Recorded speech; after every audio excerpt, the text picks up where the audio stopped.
यंत्र कैसा कार्य करता है मालूम है? जैसे हमारा डिश टीवी है ना, आपके घर में किसी के यहाँ टाटा स्काई होगा, डिश टीवी होगा, छतरी लगी होती है। तो छतरी क्या करती है, जो सैटेलाइट से आने वाला जो सिग्नल है वो खींचती है, आपके सेटअप बॉक्स में आएगा और फिर टीवी पे दिखेगा। ठीक उसी तरह मान लीजिए एक हनुमान जी का यंत्र है। अब हनुमान जी का जो यंत्र है उसको अगर आप सिद्ध कर लेंगे तो सिद्ध करने से क्या होगा, आपका यंत्र जो है हनुमान जी के ऊर्जा से कनेक्ट हो जाएगा। किसके ऊर्जा से? हनुमान जी के ऊर्जा से डायरेक्ट कनेक्ट हो गया। अब क्या हो रहा, जो भी आप यंत्र के सामने पूजन करके जो प्रार्थना कर रहे हैं, आपकी डायरेक्ट प्रार्थना हनुमान जी तक पहुंच रही है। अब यह अलग बात है कि हनुमान जी उसको स्वीकार करते हैं या रिजेक्ट करते हैं। आपने अर्जी लगाई, स्वीकार करना नहीं करना वो हनुमान जी का काम है। लेकिन यहां पे क्या एक दिक्कत है मालूम है, भक्त क्या करता है, अर्जी लगा दिया तो पास ही होनी चाहिए, पास नहीं हुआ, अच्छा हनुमान जी पास नहीं करे, छोड़ो हनुमान जी को, मातंगी के पास जाएंगे।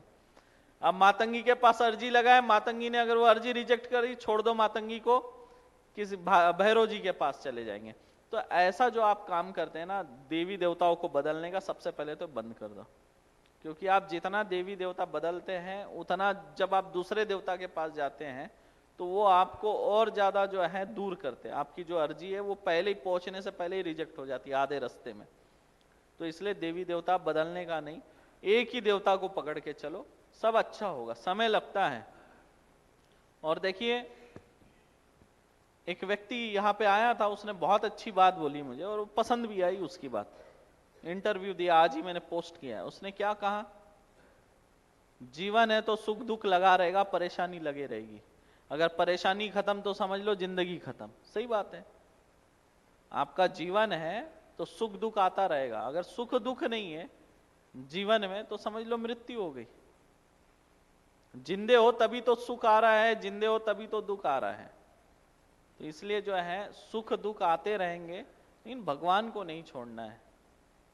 भगवान की भक्ति जो है तन मन धन से करिए। मां मातंगी जो है बहुत दयालु है, आपको बता रहा हूं।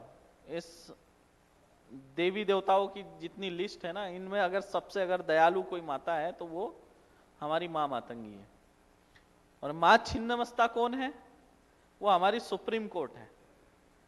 अगर मां मातंगी ने रिजेक्ट किया, मां बगलामुखी ने रिजेक्ट किया, तो आखिरी में हम जाते हैं मां छिन्नमस्ता के पास कि मां ये काम कर दो और आपको करना पड़ेगा। अर्जी लगाते और वो सुनती है, करती भी है, और जो भूल गया फिर उसको अच्छे से डंडे भी देती है। ये खासियत है। तो मां छिन्नमस्ता की साधना पूजा आराधना करने से पहले साधक 10 बार सोचता है। क्योंकि मां छिन्नमस्ता ऐसी देवी है, अगर आप मां छिन्नमस्ता की साधना कर रहे हैं, आप कितने बड़े उनके भक्त क्यों ना हो, अगर आपने गलती की है तो वो आपको दंड देगी। मां छिन्नमस्ता के पूजा पाठ अर्चना में कोई गलती को स्थान नहीं है।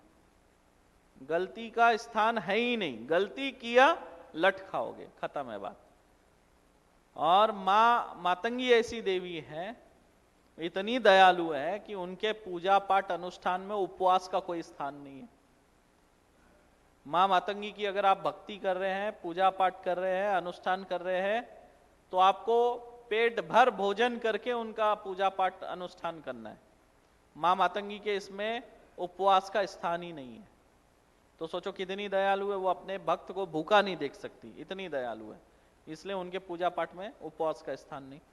दूसरी बात क्या है, मां मातंगी इतनी दयालु है कि वो अपने भक्तों का झूठन भोग भी ग्रहण करती है। अगर उच्चिष्ट चांडालिनी के रूप में अगर पूजोगे आप, तो पहले आपको खाना है प्रसाद, झूठा करना है और फिर मां को चढ़ाना है। तो इतनी दयालु है वो। तो आप सोच लो कितनी दयालु होगी, कैसी होगी, कितना ममतामयी होगी। तो इसलिए जो है मां मातंगी को दिल से पुकारो। और चमत्कार करती है। तो चमत्कार बहुत लोगों ने देखा है। कैसा देखा मालूम है? मां के पास अर्जी लगा दो आप कि गुरुजी से मेरी बात हो जाए, उसके बाद फोन लगाना मुझे। क्या अर्जी लगाना? गुरुजी मेरा फोन उठा ले, गुरुजी मेरे से बात कर ले। अगर आप मेरे को मान लो 10 बार फोन लगा लगा के थक गए होंगे, मैं आपका फोन नहीं उठा रहा होगा, कई बार होता है मैं फोन काट देता हूँ, मैं इतना नहीं बात कर सकता, सर दर्द होने लगेगा इतने लोगों से अगर बात करूंगा। तो मैं ऐसे देखता हूँ फोन बज रहा है, अरे फोन बज रहा है, सोचता हूँ काट दूं, पर उंगली नहीं जाती है काटने, जाती नहीं, उठाना ही पड़ता है मुझे। मतलब रिंग बज रही है, फोन को ऐसा देख रहा हूं काटना है, काट नहीं पा रहा हूं, और कम से कम 5-7 सेकंड सोचने के बाद मुझे मजबूरन उसका फोन उठाना पड़ता है। लगाता हूं कान में, बोलता है गुरुजी जय हो, माँ मातंगी ने मेरा सुन लिया, मैंने अभी माता से प्रार्थना की थी कि गुरुजी मेरा फोन उठा ले। आगे से यही शब्द होता है, सबसे पहले कान में यही शब्द आता है कि मैंने अभी जो है माँ मातंगी से प्रार्थना की थी कि गुरुजी मेरा फोन उठा ले, और आपने उठा लिया। ये चमत्कार है, आजमा के देख लेना, यही होगा। आप 100 बार फोन करो मैं नहीं उठाऊंगा, लेकिन आप माता से अगर सच्चे दिल से प्रार्थना करें ना, एकदम हृदय से, और माँ ने सुन लिया, तो देखना पहले कॉल में आपका फोन उठा लूंगा मैं।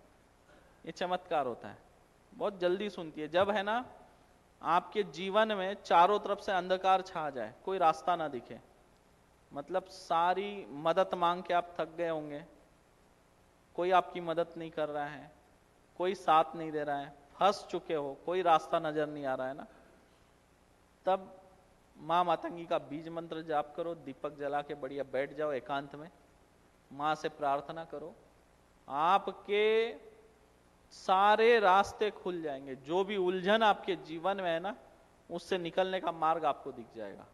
ये चमत्कार है, और कई लोग निकल चुके हैं। तो जब फंसो ना, एक बार आजमा लेना इस बात को मेरे, और अब से जब भी आओ तो क्या बोलने का, हम मातंगी वाले हैं। क्या बोलने का, कौन है आप लोग, क्या बोलेंगे, मातंगी वाले हैं, है ना। लोग देखो क्या बोलते हैं, अगर आप पचपेड़ी पे आ गए तो क्या बोलते हैं लोग आपको, कहाँ जा रहे हो, मातंगी जा रहे हो, है ना। तो ये है, और चमत्कार ये रहा कि माँ मातंगी के द्वार तक पहुंचने में कभी किसी को कठिनाई नहीं आई। यहां से देखो लोग उतरते सीधे यहां पहुंच जाते। उड़ीसा में भी ऐसा ही था, उड़ीसा में भी उतरते सीधा ऑटो वाले बोलेंगे कहाँ जाना है, मातंगी जाना है, मातंगी मंदिर जाना है, ऐसे बोल के सीधा पहुंचा देते। और जहां पे मातंगी धाम है ना उड़ीसा में, वो साइक्लोन जोन है, हर साल वहां हर 3 साल में साइक्लोन आता ही आता है। ये उड़ीसा वाले तो इनको पता होगा, ब्रह्मपुर कैसा है, गंजम साइक्लोन जोन है। और जब से वहां पे माँ मातंगी धाम की स्थापना हुई है, माँ मातंगी माता की स्थापना हुई है, तब से लेके आज तक वहां पे साइक्लोन नहीं आया। ये चमत्कार है, समझ गए।